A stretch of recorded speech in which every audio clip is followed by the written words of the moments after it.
Hello, welcome everyone to the final session of the day. I'm going to do the usual housekeeping thing and probably a bit more efficiently than I have been doing the previous sessions, just because I've had practice now. So if a fire alarm goes off, we will need you to exit the building. So the exits you can see marked out and you'll be guided outside. So that's the important thing over and done with. If you have questions, there will be an opportunity to ask them towards the end of the talk. Obviously do this by raising your hand. We've got roaming mics going around and one will be passed to you. If you're watching online, you can submit questions, and please do submit questions, and they'll be read out as well at the end of the session. Books are on sale outside after the event, and we'll have a book signing as well. So, wow, I actually did it this time. Okay, I'm going to introduce our speakers to our event on ancient Mesopotamia. First up, we have Dr Moudhy Al-Rashid. She's an honorary fellow at the University of Oxford's Wolfson College, where she specialises in the languages and history of ancient Mesopotamia. She completed her BA from Columbia University in philosophy, and after a single day of learning about cuneiform texts at summer school, decided to pursue the subjects, after just one day, pursue the subjects with a master's degree and eventually a doctoral degree at Oxford as well. She's written for academic and popular journals, including History Today, and has appeared on podcasts. Originally from Saudi Arabia, where she grew up, she now lives in Oxford. She is also the author of the new book, Between Two Rivers, Ancient Mesopotamia and the Birth of History. And joining Moudhy to talk about a new book as well is Dr Selena Wisnom. Selena is a lecturer in the history of the Middle East at the University of Leicester. She's also a specialist in the interpretation of Mesopotamian cultural sources. Her previous work includes Weapons of Words, intertextual competition in Babylonian poetry. One of Selena's more unusual talents is predicting the future. She used an ancient divination technique with sheep livers to predict Donald Trump's presidency before he was nominated. But she's not here to talk about that. She's here to talk about her new book, The Library of Ancient Wisdom, Mesopotamia and the Making of History. And chairing the event today, I'm really pleased to have Shaparak Khorsandi back at HistFest once more. She's one of the country's finest comedians, having launched herself back in 2006 with her sellout Edinburgh show, Asylum Speaker. Her career has taken her to all corners of the globe, and she's appeared on countless TV and radio shows, including Live at the Apollo, Have I Got News for You, QI, and Friday Night with Jonathan Ross. But she's also the author of best-selling childhood memoir, A Beginner's Guide to Acting English, and Nina Is Not Okay, and the most recent publication, Scatterbrain, How I Finally Got Off the ADHD roller coaster and became the owner of a very tidy sock drawer. So on that note, Shaparak, I will hand over to you. Thank you. Thank you. I mean, what is an event at the British Library if my socks aren't involved in it in some way? Hello, you two, and very, very welcome, everybody. First of all, I want to say how much I enjoyed reading your books. They're fun. I had a lot of fun reading these and a lot of laughs because it's not that different. I love the way both of you in your books sort of marry events that went on in ancient times and don't make them inaccessible. You tie them in with today. But before we start, because I don't think everyone in this room is a scholar of Mesopotamia like me, so can you each just because it's a vast section of history, it just kind of in layman's terms describe what it is, where it is, and its significance to human history. Sure. Well, we're talking about a really vast span of time here. Writing is invented in about 3,400, mid-4th millennium BC in the ancient Middle East, and they keep using that system of writing until the 1st century AD. So it's 3,500 years of history, and very literally where history begins in that sense. And the area we talk about, Mesopotamia, it's a Greek word meaning just between the rivers. That's the Tigris and Euphrates, which run mostly through Iraq. It's the heartland of Mesopotamia. Runs through the Fertile Crescent, where farming took off, where people built the first cities, came off with banking, law, mathematics. So it's an area that people often call the cradle of civilization for that reason, because so many really important things happened here. Yeah, I mean, and one thing that's really incredible about this vast span of history in this area, ancient Mesopotamia, is that even though it was home to many different cultures and civilizations, so the earliest that is from in writing is the Sumerians, and then you have the Akkadians, the Assyrians, Babylonians, they had in common this writing system that we call cuneiform, which comes from the Latin word cuneus, which means wedge. It's the only Latin word that I know. I know you know more Latin. And it's because they impressed into these clay tablets with a wreath stylus this writing system. And we're so lucky that they used clay, because so much of what they wrote down has survived. Hundreds of thousands of tablets that can tell us about all aspects of life, really, between the two rivers in ancient Mesopotamia. What other things might they have used other than clay? What have we lost? Yeah, that's a great question. We know they used writing boards as well, wax writing boards during some periods, and then in the later periods when Aramaic became a little bit more popular and sort of started to take over as the spoken and then eventually written language, they used essentially paper, papyrus, like the precursors to paper, papyrus, and I don't think it's papyrus, scrolls. And there's some wonderful depictions, actually, of scribes writing on a clay tablet, and then next to that scribe will be a scribe writing Aramaic with a pen on what's not a clay tablet. So it's, yeah, there's a lot that also has been lost. Yeah. I'm sure there's more that you know from the Library of Ashurbanipal that there are hints of.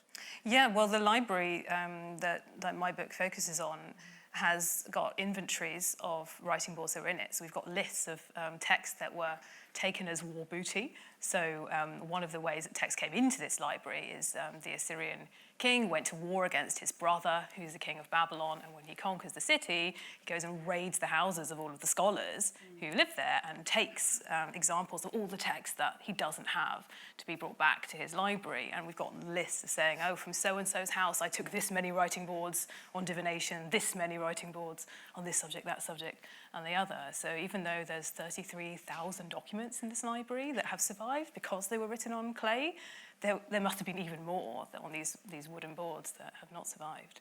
And Selena, in the beginning of your book, you talk about the very common phrase of the cradle of civilization, but also explain how that sort of pat title for it can be quite problematic. Can you tell us more about that?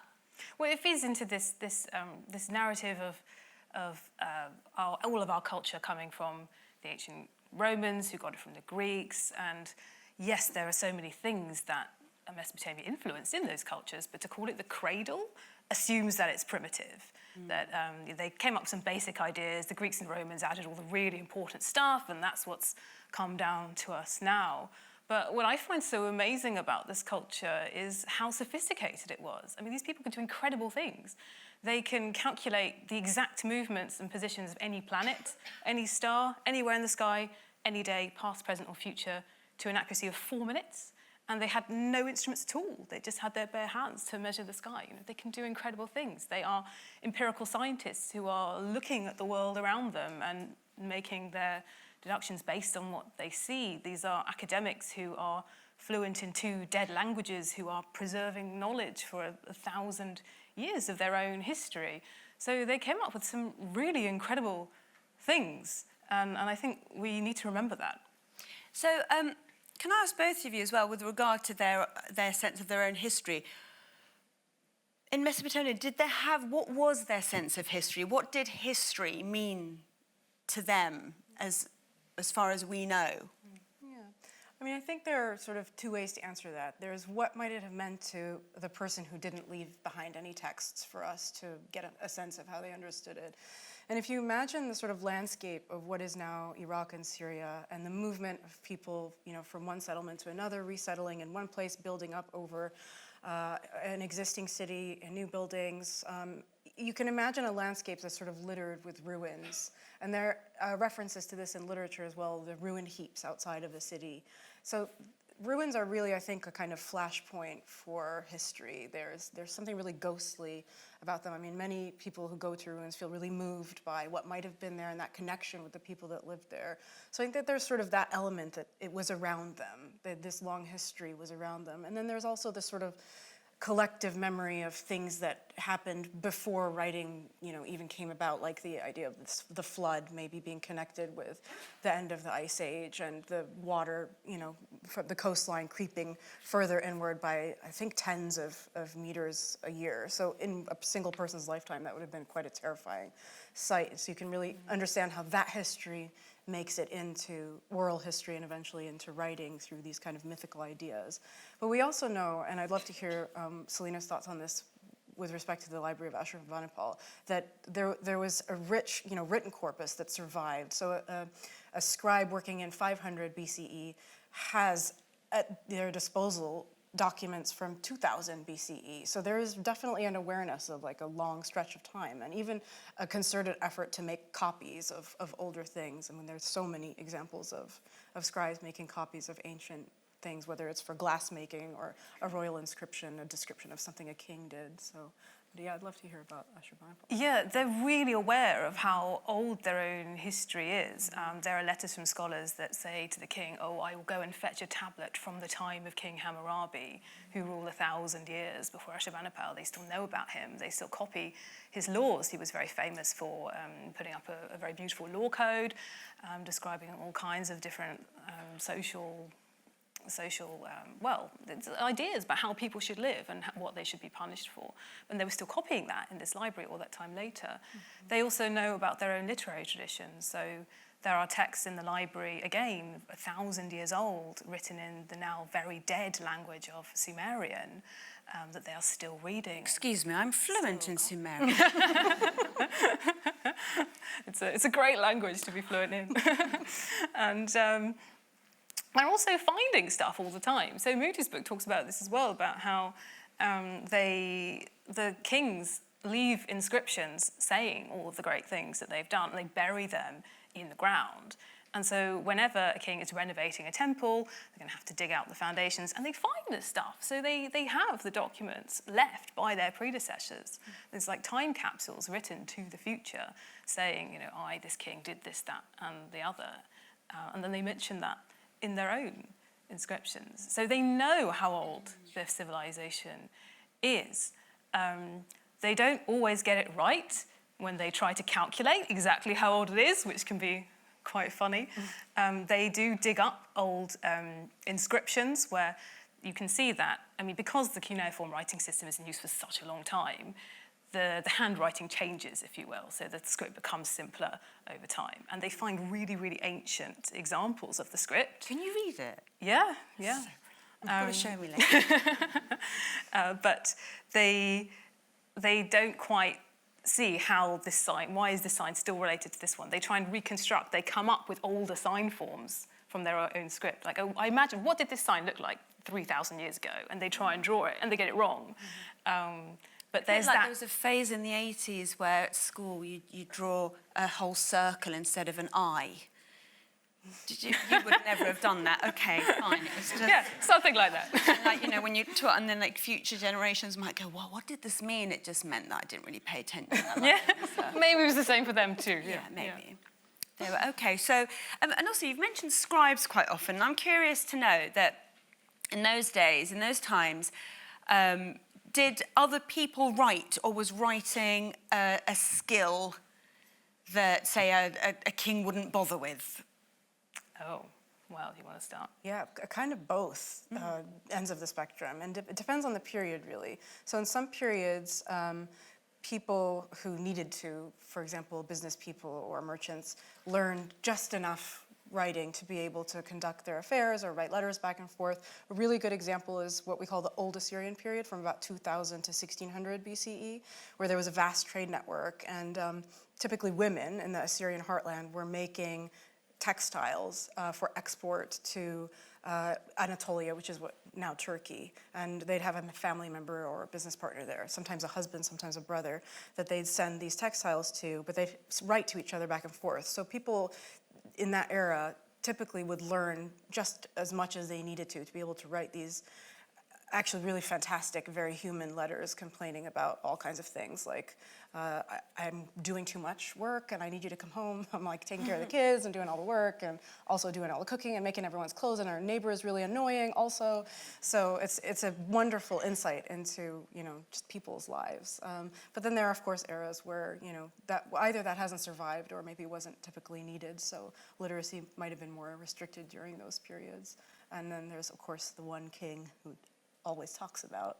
Yeah, my guy, Ashurbanipal, who he leaves behind a description where he says, I learned the craft of the sage Adapa. This is a fishman who crawled out of the sea to give civilization and writing to human beings the time before the flood. He says he can read. I think I met him in a pub in Dagenham. Oh, I would not be surprised. He says, I can solve complicated mathematical calculations that don't come out easily. I can read these really esoteric texts on telling the future and discuss them with my advisors. He makes a big deal out of how well he can read this stuff, because it can be really complicated. So if you were reading a really advanced scholarly text, nobody would be able to pick it up and just read it unless you actually knew what it already said. Because one of the amazing things about the cuneiform writing system is every sign has got lots of different readings. And a lot of the time you only know which one it means from context.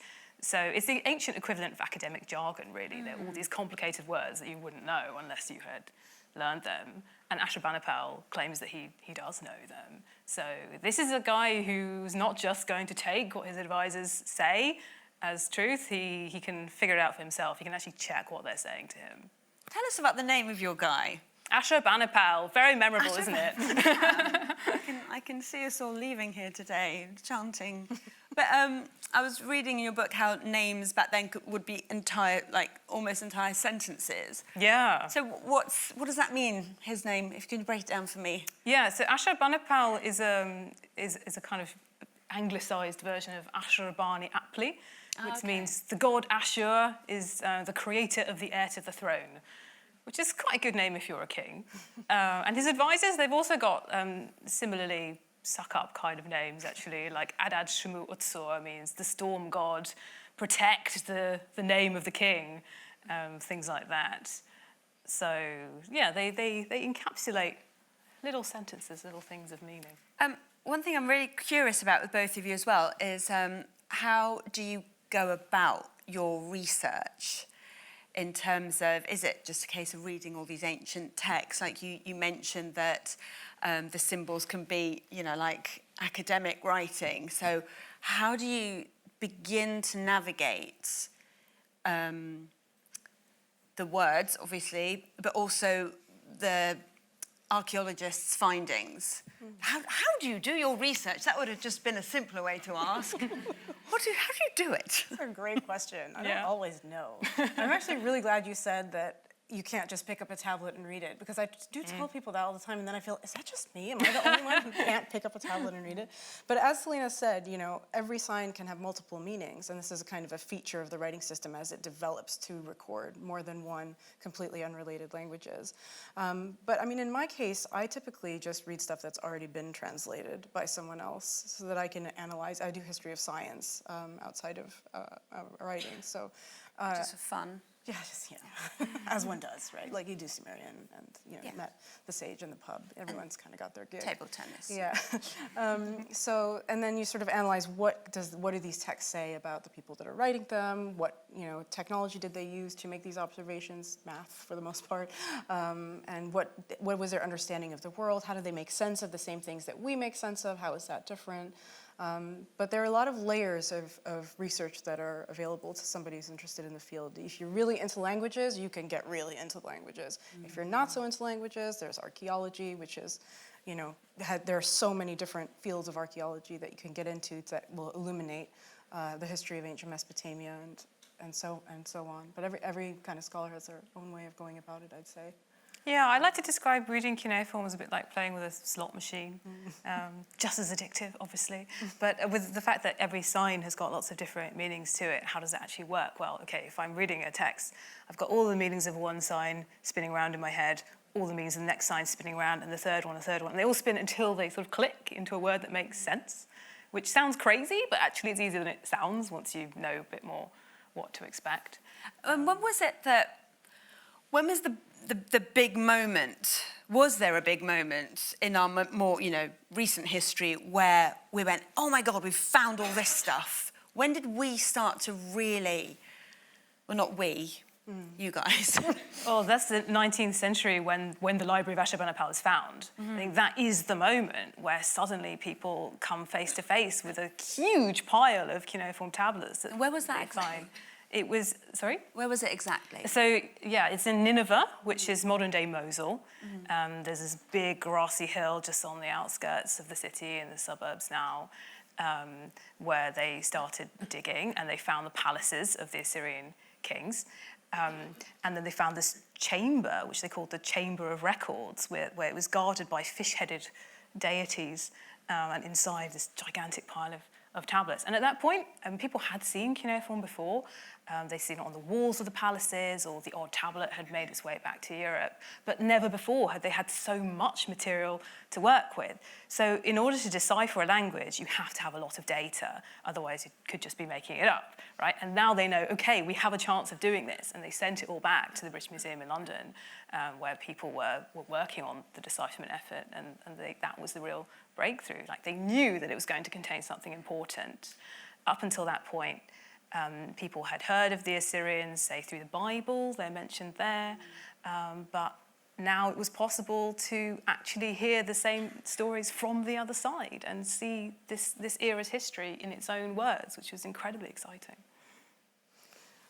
Can we talk about women for a moment? Because there's not... most of my own personal research into sort of ancient history is through Asterix books. And I could never get my daughter interested in them because none of the women in it, she said, other girls do anything. And I know that they did. And I wanted to know if you guys could just tell me more about, or tell us more about the role of women in society and what documented evidence there is of what they got up to. I mean, you mentioned textiles and... So much. I mean, I think the sources are not silent on women. The earliest named author in history, arguably, is a woman named Enchedwana, who was a daughter of King Sargon, high priestess to the moon god, living in the 2300s BCE. A series of hymns are attributed to her. They are from a little bit later, but she lived in that era, so she might be the first named author in history. But there were women scholars, there were women physicians, even in the 3rd millennium BCE. They appear in lists of professions. There are women who, carry out business, not just the ones making textiles. A little further south during the same era, there are women living together in cloisters who are essentially the sort of landlords of a city called Sipar, owning so much property as well as farmland. And there's an incredible amount of documentation for their day-to-day lives, that the children they adopt, and then lawsuits they end up in with their original families outside of the cloisters. So, I mean, I think there's so much to say about women from ancient Mesopotamia. And medical texts are also an incredible resource for the kinds of experiences that women may have had, that don't make it into your typical kind of administrative record or otherwise. There's just so many. I mean, I feel like I'm not making sense because there are just too many that are popping into my head at the same time. Well, I found interesting that some of them were GPs. Yes. Which... I was going to make a terrible joke about their cuneiform would have been illegible. I'm here all week. It often is anyway, frankly. So yeah. My favourite bit to read about was look. Let's just do this. Can we talk about sheep liver, please? Anytime. It's that was huge. The whispering a question into the ear of a live sheep. Well, you tell. This is the most authoritative way to get the answer to a question in Mesopotamia, is sacrificing a sheep. So if you want to know something, and the only people who can tell you are the gods, that's why, essentially. So they would sacrifice a sheep, and they believe that at the moment they ask the question, the gods are going to write the answers on the entrails. So then all you have to do is open up the sheep, take a look inside, and read the answer. And they believe that the liver is a tablet that the gods wrote on. They really use that metaphor of writing there. And we have the manuals that tell us how to interpret them, which is why I was able to forecast Trump's election, because I read them. So it explains, if you see this mark on this part, it means this. If you see this mark on the other part, it means that. And you can get the answer to your question as yes or no. And the questions, what sort of questions would they ask the sheep? It can be anything. Like absolutely anything as long as yes or no answer. Is my wife, gonna marry me? Yeah, all that stuff. So, I mean, we've got about 350 questions from the Assyrian court that we know that they actually asked. And so the Assyrian king, he's using it for intensely political stuff. Like, should I go to war? What's happened to my army? Why haven't they come home yet? Should I marry my daughter to the king of the Scythians? But it's also interesting, I think, that they don't only ask about the future. They also ask about whether or not they can trust information that's been given to them. Oh, has this rumor that's reached me, is that actually true? Can I trust this person? Who should I appoint to be head of the army? It's incredibly important to get the right guy in the job for that. So it's really used for a whole wide range of things. Will the Queen Mother recover from her terrible illness, or is she going to die? These kinds of life and death questions. So was it yes, no answers? Yeah, yes or no answers. Oh, okay. I was really looking forward to. But the predictions are amazing. Yeah. I mean, they also, the omens themselves are full of really, really colourful language. Like the gods will hear the wailing of the land, or the army will invade, or all kinds of things that you wanted to come. Yeah, I was just going to say there are two really interesting ones that I recently came across that you probably already know of, that are oracle questions by either the same woman or two women in, I want to say Ashurbanipal's court, basically asking about a coup or an insurrection, saying, am I going to die? Are we going to die? Mm-hmm. Is this coup actually happening? So it's life or death. It really is. Yeah. It's yes or no questions, which sounds quite boring, but the questions can be quite, lively. And quite urgent. Yeah. So they would just go, quick, find a sheep. Yeah. Yeah. And why a sheep? Because in Asterix and the Soothsayer, you could also read the entrails of the odd chicken.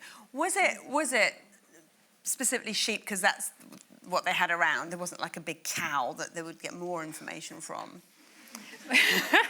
Well, you say this. I once was asked to do a divination for my Oxford College about whether or not they should appoint a new fellow in maths and computer science. And so I asked the kitchens to get me a liver, but I did not specify there was a sheep liver, and I ended up with a calf's liver instead.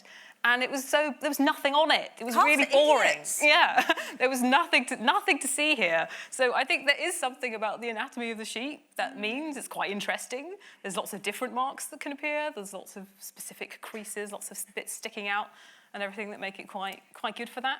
But you can also do it with birds if you can't afford a sheep. Sheep are quite expensive. That's also part of the point, because you want to give something nice to the gods if you want to tempt them to actually give you an answer. But if you can't, then a dove will be okay. Because people will sacrifice sheep to this day. And does that tradition in Islam, I think?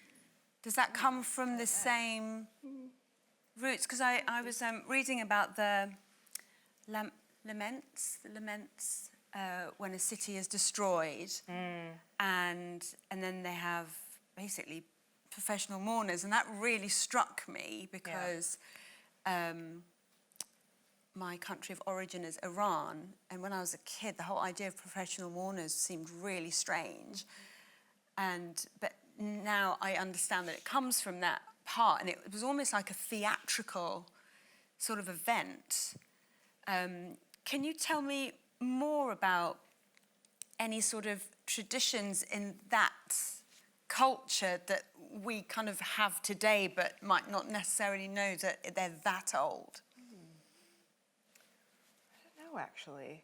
I feel like there is probably a really good answer to this. I just Witchcraft. That's what I was leading. No, I'm kidding. I'm not normalising witchcraft. If you don't know what you're doing with sage, leave it. But can we talk about witchcraft and just, because it is sort of linked to the entrails and the belief systems that they had and the faith that they put in deities. And who were their deities? You want to go? I do realise that I've asked a really... Tell me about this massive thing that you could write 50 books about. Yeah. So the Mesopotamian gods, they work a bit like the Greek and Roman gods in one sense that there's a basic pantheon. You know, there's a god of war, there's a goddess of, well, love, sex, battle, all that stuff goes together, apparently. A god of scribes, the gods for specific things, basically. But at the same time, every city is going to have its patron god. So the main god of Assyria is Ashur, which is why Ashur is in the name of Ashurbanipal, and so on. But when it comes to magic and witchcraft, it's kind of anything goes. People are trying to get the gods on their side to do what they want. So magic only works if you can persuade the gods to do things for you, really. I mean, yes, it's got all of this paraphernalia, like there's wandering around sprinkling holy water and chanting things in dead languages nobody understands, and all this kind of very theatrical stuff as well. But I like to describe the people who are carrying out this as they're more like lawyers than magicians, actually, because they are pleading on behalf of the gods to change, on behalf of their clients, to change the minds of the gods, saying, like, please don't do this. But witches do the same thing. So the witches will also get the influence of the gods and try to turn that against people. So when you have, we call them exorcists, trying to cure people afflicted with witchcraft, you know, they're kind of like battling against the witch in this kind of supernatural realm, saying, you know, gods, you know, please come on, set everything right again, is how I describe it, kind of in a nutshell. Yeah. I'm sure you have stuff to add. No, I think that's right. I mean, I think the interesting thing about witchcraft is that, among many other things, it was a useful tool to explain when things just did not go your way. Yeah.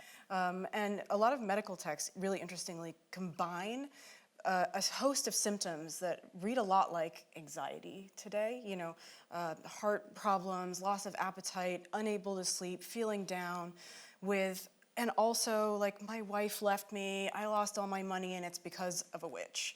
And so they'll, you know, you get these exorcists, which are essentially medical professionals. It's a translation I think most people don't love because it doesn't really capture what they do, to try to get rid of the witchcraft or the witch. And they'll make figurines of the perceived witch and warlock.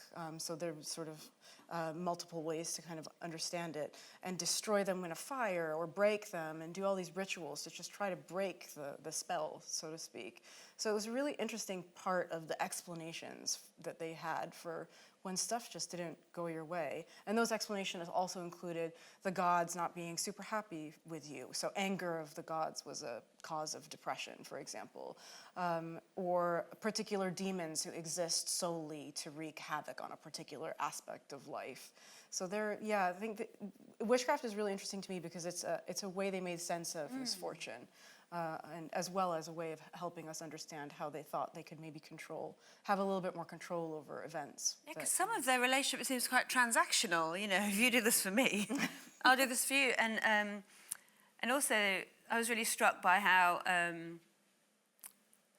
in witchcraft they really feel they have access to the gods. They're not. Yeah. They really feel it at very close quarters, and even when. What was that? This image in about the piling the bodies of the enemy so high that they would reach the ends of heaven. Oh. That was really powerful. You should read it. Image that they imagine that heaven is that close because. It gives a sense of the poetry of it as well, Absolutely, I think. Like yeah. these you know, technical, magical texts are just fantastic to read. They sound incredible. They have got so much beautiful and terrifying imagery in them. And I mean, one thing I think is really interesting, picking up on what you just said, is that witchcraft is actually a kind of diagnosable cause of illness. So there are these specific symptoms which you have if you are afflicted with witchcraft, which I think is one reason why you don't really get witch crazes spiraling out of control in Mesopotamia like you do in some other historical periods, because it couldn't just be used to explain away like anything and everything. And I mean, in my book, I describe how the Queen Mother was thought to have been cursed by a witch. And because of the kind of text we have in the library, you can actually see exactly what they did about it. So the king's exorcist writes to the king and says, I've tried everything, and he lists 10 tablets worth of incantations that he tried, and then says he's going to try one more. It's called You River Who Creates Everything. And there is an incantation in the library that survives, which says that. So I then went about saying, okay, what would they have done? Can we reconstruct it? We can see exactly what they would have done to get rid of this, which I think it's amazing also, like the level of detail that we have access to as well, showing how they went about dealing with all this stuff.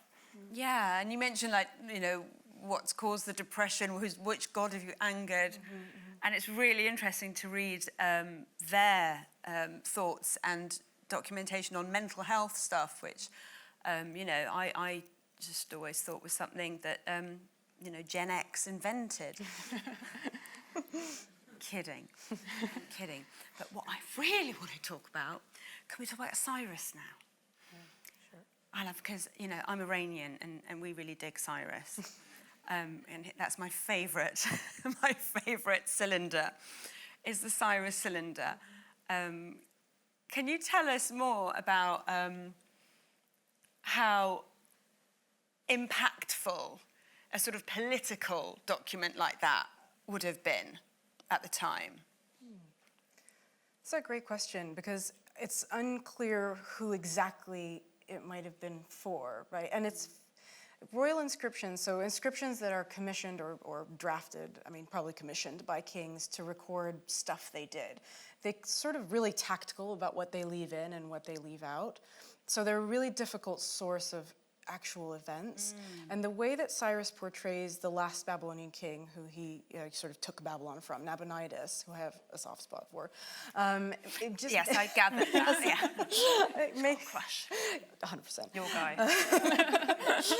He makes him sound like a sort of lunatic, really, and a cruel tyrant. And, you know, I'm not saying that he was the most benevolent king ever. I actually have no idea how he sort of carried out his kingship from Babylon, but what did Cyrus stand to gain from including that in his story, right? What was he trying to justify his takeover?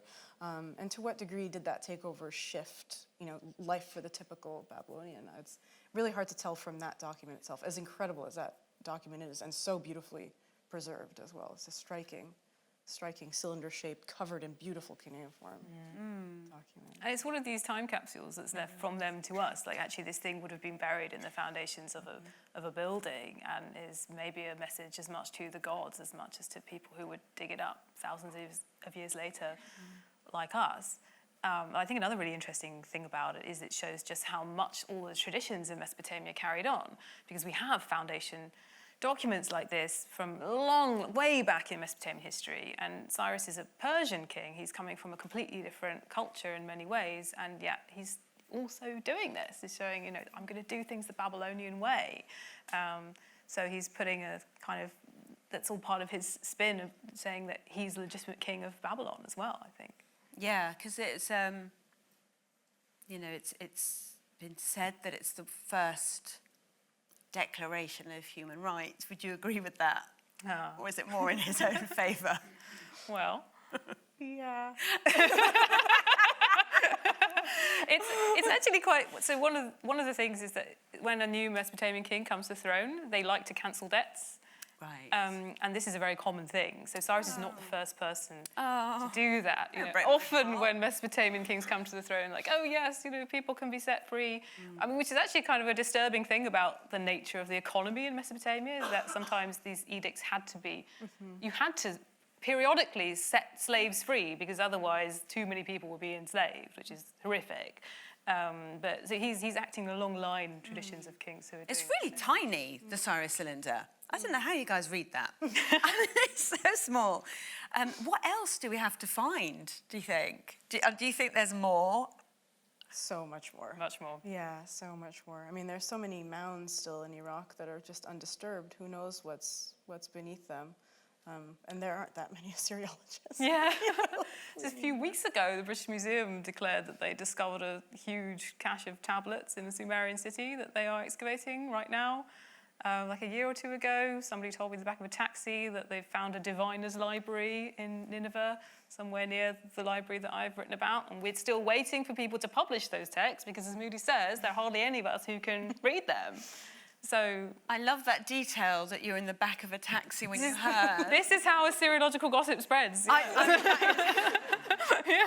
No, you're kidding. But how do you feel when you hear something like that? Oh, it's incredibly exciting. Yeah. Yeah, absolutely. Just the sense that so much more still to come. And who can you tell in that moment? Exactly. Yeah. And do you get to go on these excavations yourself still, or have you? I've actually never been to Iraq, which is terrible, except when I realised that I have to go to the US next week, and I was very glad I had not been to Iraq because then I'd have to apply for a special kind of visa, and who knows. But I think you've been on an excavation, haven't you? Yeah, not in Iraq. I've been to Syria. And I mean, I've only done surveys. I'm not qualified to actually, no one would trust me with a kind of trowel. They'd be like, oh my gosh, she's gonna break everything that she finds, which is 100% probably true. But it is incredible when you're the first person to see something in so many years. There's just this moment of, I don't know, connection with the past that is really hard to replicate anywhere else. I mean, you sort of get that sense whenever you're interacting with any artifact or any ruin or anything. There is that sense of being in the past, it's time travel almost. But yeah, it's pretty amazing to see something for the first time, to find something for the first time in thousands of years and feel just that, that's really magical moment. And we still get that now, even though, yes, we're still waiting for things to come out of the ground. There's still stuff sitting around in museums that hardly anyone has looked at. So even without all of the excavations that are happening now in the Middle East, people are just publishing things that they've found in a museum basement and still dealing with the backlog of the 19th century when they first started to discover all of these things. It's just only coming out now because there are so few of us who read it. It's a constant it's quite sense a of niche discovery. little group. I absolutely loved reading both of your passion for this subject because it feels like there was just a moment for each of you that I've fallen in love. Yeah. Can you tell me more about that? Oh, well, for me, it was encountering the Epic of Gilgamesh, which is one of the great poems of Babylonian culture. It's about a king who goes on a quest for immortality after the death of his best friend. And, rather than, he realizes he's going to die as well. But rather than actually deal with this psychologically, he thinks, I'm going to go and get literal eternal life now. How can I go and do that? So he's a very interesting character, is Gilgamesh. But I just saw there was a new version of a translation of this that had just come out, and I picked it up at random. And I thought, this looks kind of interesting. I'll read that. But I read it in one sitting, and it changed my life forever because suddenly there was this sense of a whole world opening up that I knew nothing about. I knew nothing about Mesopotamia. It's not taught to us in schools. It's just not really in our consciousness. And it's so amazing. It's an amazing story, amazing poetry, really, really fascinating stuff. And the fact that, even then, I knew that I didn't know about it, hardly anyone knows about it, and that means there's so much more to discover. That was one of the things that really hooked me in the beginning. Yeah, I think that sense of just the sheer volume of sources and what they can tell us about the people from the past is just, it's mind-blowing. Yeah. That's definitely something that drew me as well. In my case, the kind of moment of falling in love came when I took a summer class on the book in the ancient world, which is like what all cool people do in their 20s during a stay in London. Sure, there's nothing else to do here. The first day, it was also the last day, was on cuneiform tablets. And we walked through the British Museum and stopped at this map of the world that is from a Babylonian map of the world that shows kind of how the world was understood as well as mythical parts of the world. And I just thought, oh my goodness, this is like how people understood their place in the world, how they understood the world around them from 2,500 years ago. What else is there to discover? And I was supposed to go to law school. My mom still asks me how my PhD is going to help me get into law school, and I don't know how to break it to her that I'm not going to law school. And yeah, it's just, that was it. I fell in love. I applied to the only place that was still accepting applications. Really? You just did you changed your course completely? Yeah, I did it while I was in London. I emailed 5 different places. And then You had an affair with another subject. And then I just got married. Yeah. That's amazing. What were you doing before, Selena? You were in the same field though, right? I was just about to go to university, so I signed up to study Latin and Greek. And then I discovered, oh, hang on, there's even older cultures, even older literatures than all of this. And I got really interested in how influential it was. You know, the Epic of Gilgamesh influenced probably the Iliad and Odyssey. It's absolutely key text. It's had so much impact on our culture today. And I got more and more into it. So somebody actually turned up at a party that I was having and started writing everyone's names in cuneiform when I got to university. I was like, hang on a minute, what? This is the thing you can study? Didn't know that. It's just this cool Gilgamesh thing, which was just an isolated wow moment. And then I'm like, oh, right, there are people who really do devote their lives to this. And so I got drawn in that way. It's part of seeking the roots of what we're interested in, which I think is another way that a lot of people come to this subject, right? Pretty much anything that you are interested in, it's very likely you'll find the earliest example of it in Mesopotamia. I've had a lot of students, for instance, who come with various ideas like that. Students who are interested in maths, Mesopotamian mathematics, brilliant. Because Pythagoras features. Yeah, the Pythagoras' theorem, 1,000 years before Pythagoras, actually, in Mesopotamia. People are really drawn to the origins because the earliest evidence for so much of world culture can be found there. Now, if we were taught about Pythagoras as a person, because he is really fascinating, I would have enjoyed his theorem, or at least not wanted to claw my skin off, sorry. Dyscalculia is a thing, everyone. When I was a kid, I remember my mum used to, at bedtime, tell me stories about this, and I always remember Gilgamesh. Yeah. And she'd tell me these stories, and the Sumerians this, and the Sumerian, and they were my bedtime stories. Wow. I never even... It was so much a part of, not just mine, but just every sort of Iranian kid, because it's such a literary culture that we have, that all of our history and our folklore is just in our everyday. And that's why I studied drama. That's amazing that you got to hear. It was pretty cool. I know it now that it's pretty cool, but at the time it's like, oh, not Gilgamesh again. We have the Cat in the Hat. But no, and it's really wonderful for me to read your books, because I don't come from this sort of academic background, and you display the culture and the period in a way that just brings joy. For me, reading it, like I read them for pleasure. I'm not even writing an essay, and it's brilliant. And it's a real shame that we don't get to learn about this in school. And that's all your jobs now. We're all going to go out and protest. Safi, I've got no concept of time. Have I been talking for 3 hours? No, you've actually done really well. We can open the floor up to questions. Ah, perfect. Do so. Yes. Is that okay with you guys? Of course, yeah. Is it okay with you guys? Okay. So does anyone have any questions? I think we have a couple of roving mics. Hello. Over there I was going to say in the green wristband, but I think you've all Hi, I was wondering, out of the tablets that have been found, have most of them been translated, or are there loads left? And also, if you could find some new tablets, what would you like them to explain to you? Oh, there are loads left. Yeah. Yeah, all the time. Yesterday, somebody emailed me a new poem about the city of Babylon that he just finished translating. Text I'd never seen before in my life, appearing all the time. And there are so many texts. I often say, if I could have any text back from antiquity, it would be the Omen series. if a bundle of reeds is seen walking around in the countryside. This is a specific type of omen that they have in Mesopotamia. And I just, what? You know, what does it mean if a bundle of reeds is walking around the countryside? I want to know. How about you? That's a great example. Yeah, loads left untranslated. There's some amazing online databases. Yeah. There's one called the Cuneiform Digital Library Initiative that gives a real sense of how many texts there are versus how many texts that are translated. Very easy to navigate website. I don't know, what would I want?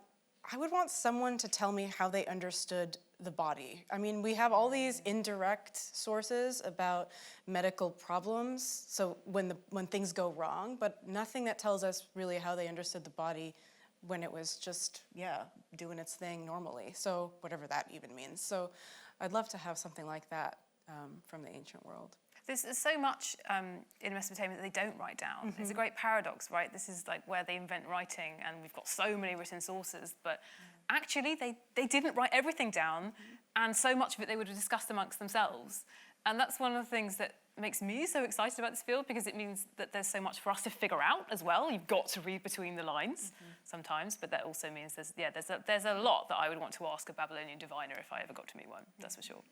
And I guess you have to make a few creative adjustments as well, like, you know, not sort of, just not assumptions, but educated, don't want to say guesses. But anyway, inferences. Fill in the blanks, Inferences. There we are. Another question, please. Thank you.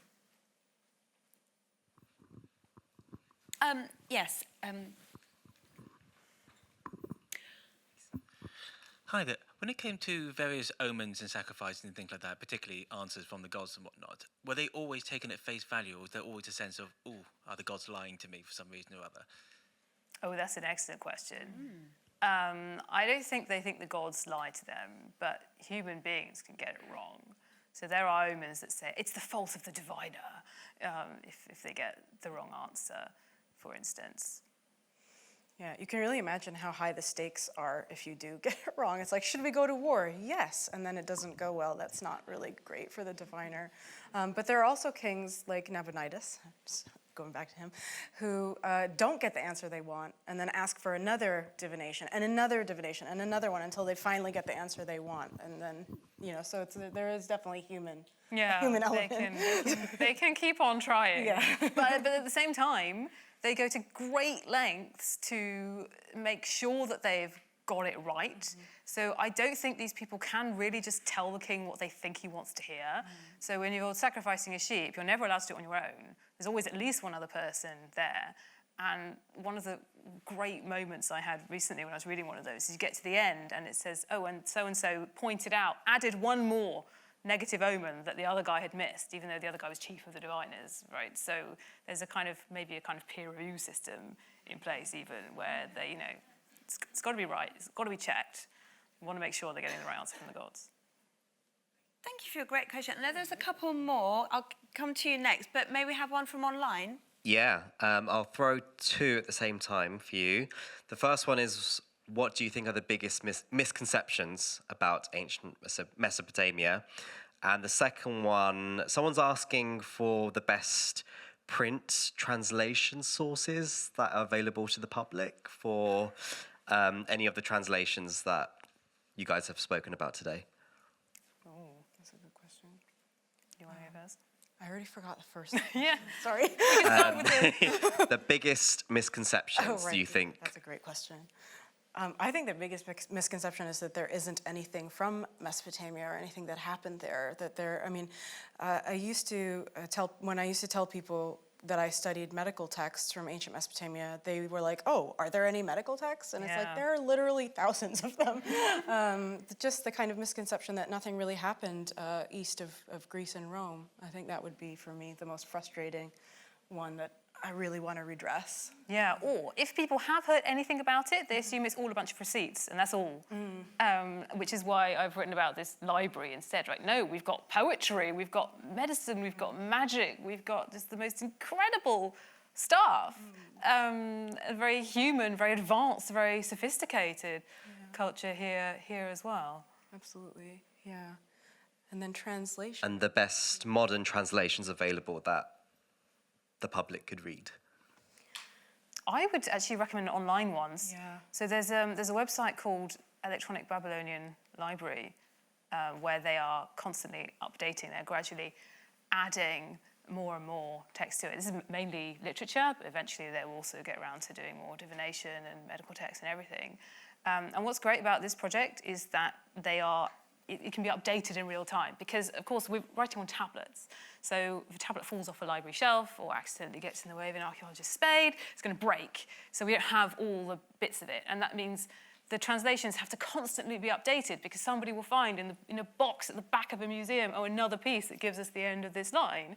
But when it's online, that can be constantly updated. Somebody finds a missing piece. Oh, great, another piece of the jigsaw is in.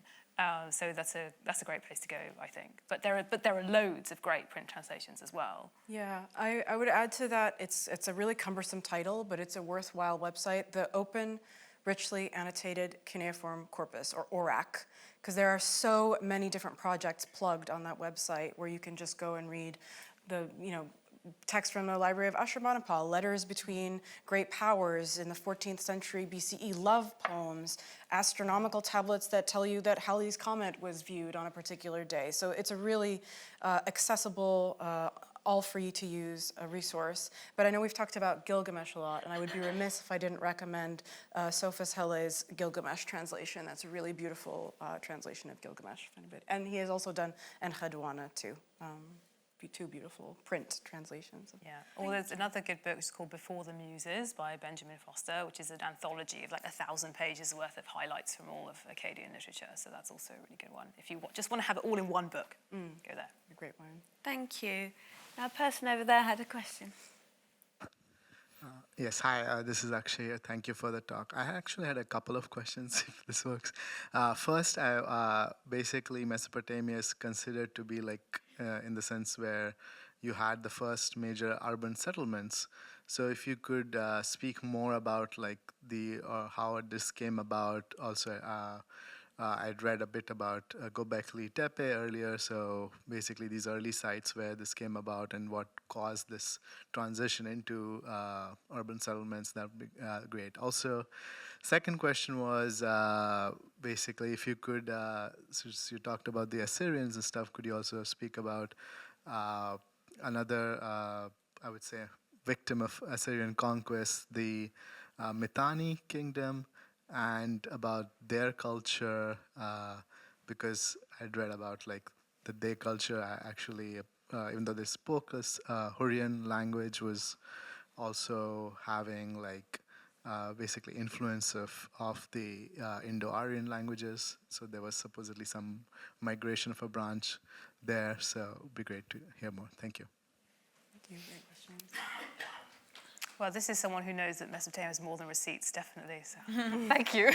yeah, I think it illustrates, what Moudhy was saying earlier, right? There's so many different peoples living in this region. Okay, we've talked about the Sumerians, the Assyrians, the Babylonians, but yeah, there's all kinds as well. There's empires all around that the Assyrians conquer, interact with.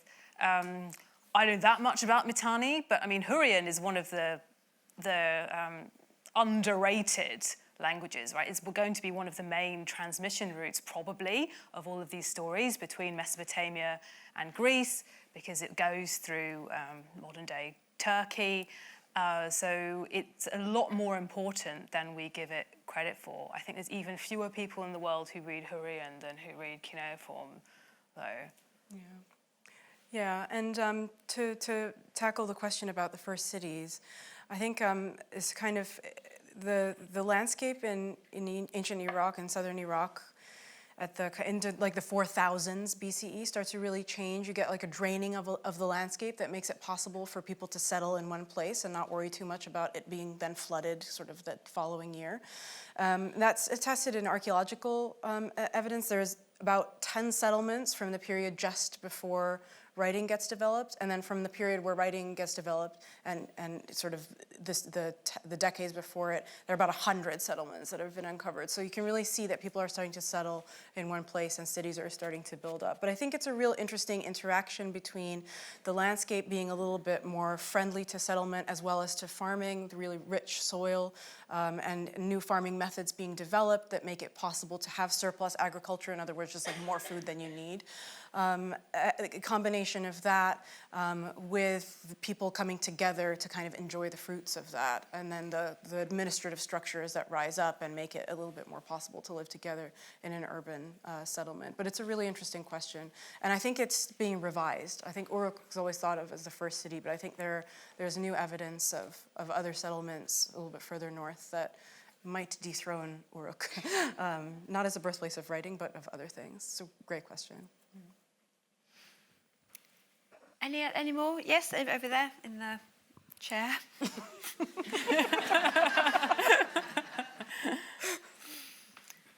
Can't describe people anymore. Thanks very much. Quick question. I wonder if there are any sort of hints or any accounts of any kind of popular uprisings in these societies, or at least forms of dissent. I ask because I recently read about the first episode of strike action described in ancient Egypt amongst artisans, I think in the Valley of the Kings. I just wondered if there's anything similar, or even hints of a story, of course, of resistance against elites of some kind. Oh, well, we have the first strike in mythological history, so all history, which is the reason that human beings were created, actually, in the poem that's known as Atrahasis. So at the very beginning of time, there's different hierarchies of gods, and the top gods, sitting around having a nice time, junior gods are being forced to dig the canals. They are digging the Tigris and Euphrates. It's an origin myth about irrigation as well, but the rivers themselves, they are digging out the canals. And they get fed up of it, go on strike and say they're not going to work anymore. They surround the house of the chief god Enlil with their pitchforks, complaining about it. The gods kind of panic, oh, what are we going to do? Oh, let's create human beings so they can dig the rivers out for us instead. So that's one thing. In terms of actual dissent, one of my favourite examples of this is the conspiracies that were faced by the Assyrian king Esarhaddon. He had a whole raft of conspiracies against him. The mayor of the city of Ashur was plotting against him. His chief eunuch was trying to take the throne. There were prophecies coming out of the temple saying he's not the legitimate king. He's like on all sides is facing different people all rising up against him. And the library is full of letters pouring in as people are denouncing each other. So it's a really wonderful and really chilling example of how we can see that all of the measures that he put in place against this, because he's often accused of being paranoid, is Esarhaddon, but I mean, actually his paranoia protected him pretty well. He made all of his subjects swear an oath to him when he took the throne, saying that they would report anything they heard, and they did. So he was able to defeat them all and still stay on the throne. But I'm sure there are many examples of this, just because of the nature of the evidence we have, right? We've got tablets that describe the activities of ordinary people as well as things going on at the very centre of power. Yeah, I think rebellion was always at the forefront of leaders' minds, but even as far back as arguably the first empire in Mesopotamia, which is founded by Sargon in the 2300s BCE, that may have come to an end because of rebellion about a century after it started. So it was always kind of at the forefront, and I think it really speaks to the power people have over their leaders. We can still use protest and maybe even rebellion to steer things. It's something that still scares people today, I think.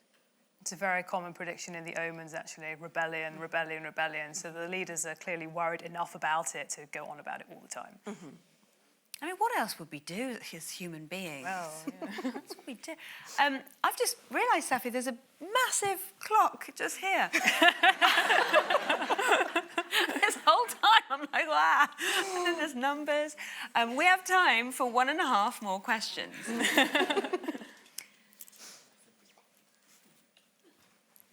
Are there any... Yeah, can we have one online? Is there any from... One question. Are there any tablets that have really struck you that deserves equal or more fame than the ones you've spoken about today? What a great question. Yeah. How to choose. Yeah. I think letters are the most moving ones, and there's one letter. I've already talked about the old Assyrian period, where we have the textiles going up north to what is now Turkey, and there is a letter from a little boy to his in Assyria, in the heartland, to his dad, who is in Anatolia, telling him that he's been going to school and he's learned how to write, and this tablet is in like perfect, spotless handwriting. And I just think it's such a sweet example of how much things maybe don't change really over time, despite the fact that it's 4,000 years between us and that little boy. Yeah. I love that letter. That's a great example. This is a kind of wild card answer to this question, but I've been dying to tell somebody about a guy called Sin Eresh, who he discovered that a cow had given birth to a calf that looked a bit like a lion, and he completely freaked out. So he killed the calf, and then he ate it, for good measure, and then he killed the farmer who owned the calf to make sure that news of this did not get out anywhere. But we know about it because an astrologer writes to the king telling this whole story.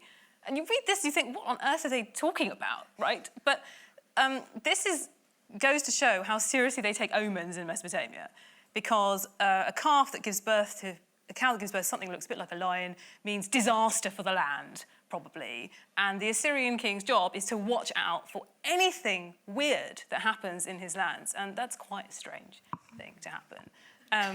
And this is one of those moments that makes Mesopotamia seem so remote from us and so strange and so unrelatable in a way. But this is the kind of thing that I'm trying to show with my book, that we can actually understand. If we really try and understand, put ourselves in their shoes, how are they coming to these insane conclusions? And it's all part of their quest to catalogue everything weird that they see in the world and try to make sense of it. It's part of their quest to understand, why are the gods putting strange things in the world, and what do they mean by it? So as an isolated example, it sounds completely crazy, but when you put it in the context of the whole omen system, then you can start to see what they're doing in a way. So they're pretty interesting people, Mesopotamians, in lots of ways. Thank you. We have time for one more very quick question, and then I believe both of you have books outside. I think mine are there too, but it's not the time or the place for that. Yes, one more question? Firstly, thank you so much. That was so interesting. I have a confession to make. I did study classics at the University of Sydney, but you might be glad to know we were always told most of the Greeks' ideas had their roots in the Near East, and we were always told the Greeks and the Romans were like the little children playing around the knees of the much more ancient, more sophisticated civilizations to the east. Very enlightened. Of them. So that was the impression we were given. And I know Sydney Uni has a strong Near Eastern studies, Mesopotamian studies program. But I was just wondering about, well, lots of different things. I was interested in the Hittites and the Persians, who are kind of on the edges, who are both Indo-European speakers, but they use cuneiform.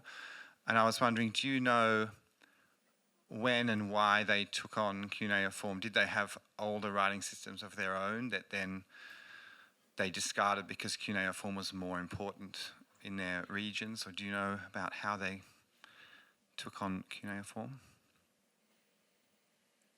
Or are they two very different groups? Different reasons. So the Hittites, I don't believe they did have anything before cuneiform. I mean, we forget what a revolutionary technology writing is.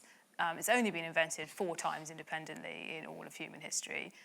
So cuneiform in the Middle East, that's how you write. And it was incredibly influential for that reason. So all around the heartland of Mesopotamia, people are adapting the cuneiform writing system to write their own languages, because that's the only idea that they have, the way to do it. It makes sense.